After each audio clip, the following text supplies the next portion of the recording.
use of the fitness of their body, which will not come later, since it's a physical dance form. I think fitness is very important, and also the capacity to perform all those movements which have been mentioned in the art form itself. So I don't think it's wrong on their part to be wanting to perform on stage and practice very much for that and be in a sense picture perfect. But very often they forget that what they are performing on stage and what they have learned over the years from their gurus, their teachers, is actually based on a very solid textual tradition. And so I think we need to give some credit, show our gratitude to the tradition. What is? The difference between Shiva and Shava. Life and no life. That's in English. I'm asking in the word. No. Jivan, yes, agree. But what is the difference in the syllable? Shiva. Aksharam is the difference. Shiva. E. Shiva, Shava, E. And the E who induces that E format. In our whole philosophy, thought process, cosmology, Srishti, everything, that is Shakti. So, Shakti is not a Siva. So who is more important, Shiva or Shakti? Shakti. Shakti is because to She give brings Shiva, that Jivan, you need to induce Shakti. So the moment Shakti is removed from Shiva, Shiva becomes Shava. But again, Shakti in the exactly. Just be quiet. Just be dormant. Just be dormant, inactive. Yeah, that's exactly what I'm. But if there is no Shiva, there is no Shakti. Yes, obviously. So that's it, intertwining. That's It's why the two Ardhanari sides concept of the comes in. coins, yeah. What I'm trying to bring for this, the importance of the concept of Shakti to infuse Jivan into the inanimate Yes.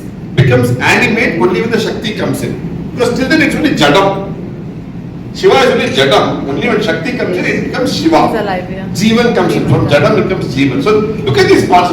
This is all what we have brought it in the simple 120-page book called Understanding Shiva, which here is expanded into a couple of thousand pages book. Amazing pictures. He's quoted quite a few people in this book.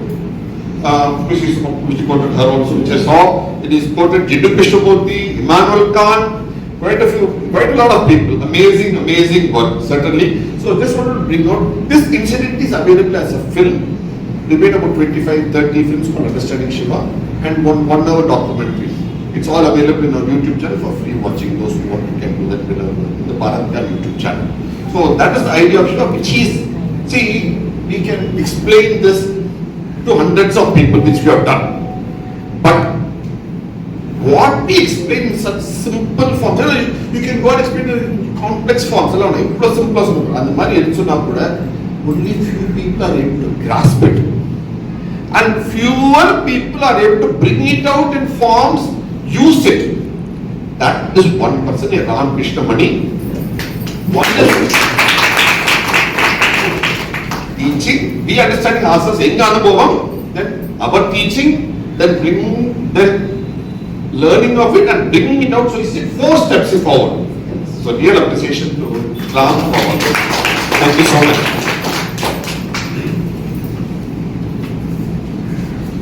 So there is one interesting chapter which I have written in that book is, we said if it is dance, there must be some relevance to sound, dhwani. So that is about 12 pages in the book. It took me about 3 months to research. And then this was 2 years back when I had come to meet Mala and Vishal Bharvi, when we were talking about the dhwani. So actually if you look at the way the chapter is written is, I've gone into the physics of sound, the ultrasonic, subsonic and the normal sonic. So the 20 megahertz to the 20,000 megahertz that we can hear for the human ears, and then anything which we can't hear is not something we bother about. So we have codified the components of the amplitude, and then if you look at sound itself, sound has different qualities to it. So there is volume, diction, tonality, volume, and then when you bring it all together, it becomes a raga. But then from a raga it goes to a laya, to a swara, And then I was stuck at one particular part which was around what is called the padam. And on just that one word, I got Mala to help me. So she spent about 5 minutes in Indira, this is not something you should be writing, there's something more to it. So I'm going to request her to explain that particular nuances from the part of side. And then what we have done is the swara we have then taken to a raga to Nattuangam, which is basically the primary accompaniment for the dance. So Mala, you will have to help them about the padam part of the swara, which is what we introduced, and that's one paragraph in the book. I did not give her credit for it.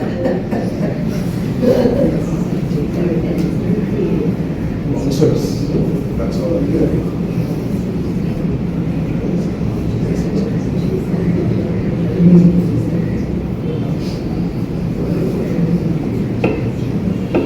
So, starting from the word dhvani. Dhvani is a word which comes in very early texts like Nati Shastra, like Dr. Rajshri mentioned about, very, very important treatise that most of us read and go through.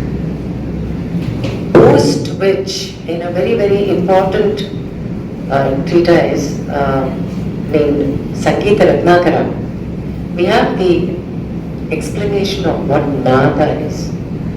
Nada is basically the primordial sound. And it's described as a combination of two words, Na and Da, coming out of Anala and Prana and Anala. Nada is a combination of Prana, the breath, and the fire, Anala, which is why we have many of Tyagaraja's songs also mention this in the Moksha Mogaladana. Prana, Anala, the combination, the samyuktamu of Prana and Anala produces Nada, and from that comes the Saptaswara, which is what he says in Moksha Mogalada.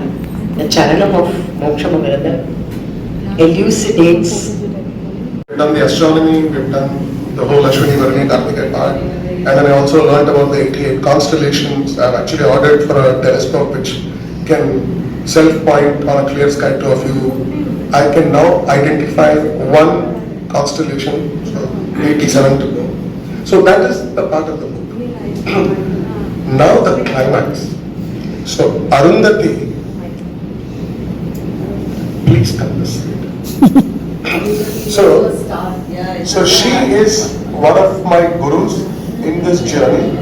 So Arundhati was fondly introduced to me through Akshaya, who's here in the audience, and she's from Kalakshetra. She actually traveled from Kuwait to Chennai for this book launch. That should speak volumes of her involvement in it. She is not known for traveling from Kuwait to Chennai, that she does multiple times. What she's going to talk to us about, she has actually combined the elements of the Kerala martial arts Kalari pattern called Kalari. She's a Kalari artist herself, and combined it with Bharatanatyam to come up with Kalba. She is literally spent, I don't know, 12 years, 13 years. She will tell us about it. So, Kalba is what?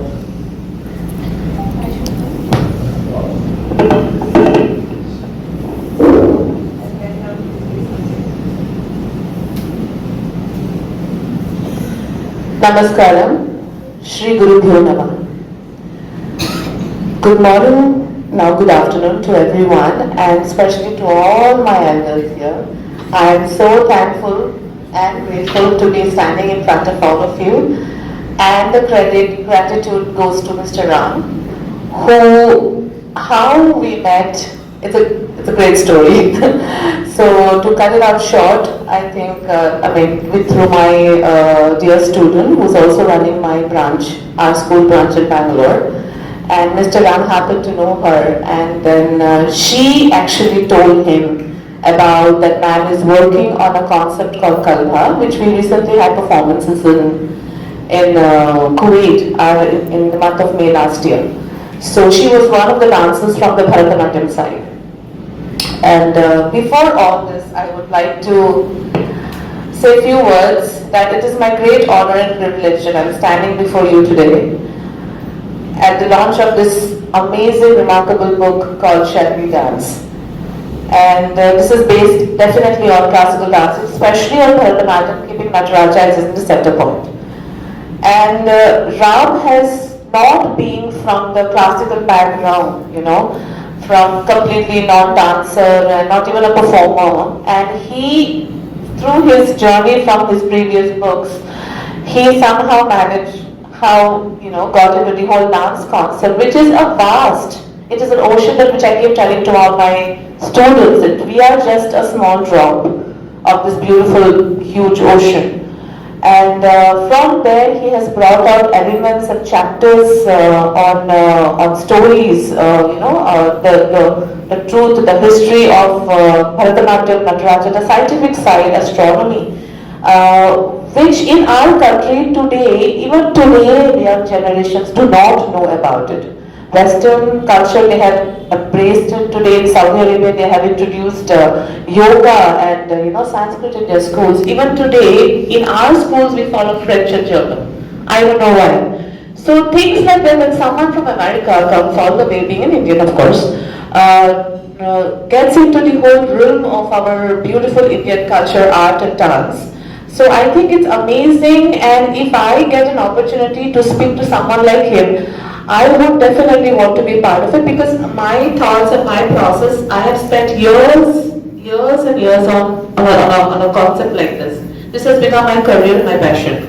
So it was actually a blessing to meet Ram through my student Akshaya, and I thank her also. And then while we were talking about, basically we met for Kalbha actually. What is Kalbha? Kalbha, Kalari pattern, Bharatanatyam.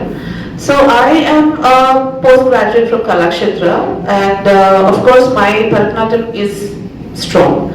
And I got introduced to Kalari pattern when I was working with Malika in Darpan and Ahmedabad. So that is where I picked up all Kalari pattern and had to do a course by a guru over there. So by the blessing of God, that I was so intrigued by this beautiful art from Kerala. I am not a Malayali, I come from Northeast, and I was so intrigued by this beautiful, strong art form of Kalari pattern, and it actually helped me to become a better dancer. I don't know, because back in Kerala they use it as their martial arts to fight or to defensive mode in the battlefield and all. But this, we were using it on a dance perspective. So whenever there is a contemporary session happens, or we need to work or use our Ahari Abhinaya, we usually, Ahari Abhinaya is the Abhinaya from your, Angika and Aharya from my body and jewelry. So we usually not go towards the, in the contemporary, Indian contemporary art, not for the Bharatanatyam, but we usually look for fine arts where we have it like Kalari or Chow, that matter, because we can use lot of our body language. So this is how Kalari pattern came into my life. And I was learning, and I learned at a very fast pace, I think, within 2 years or something.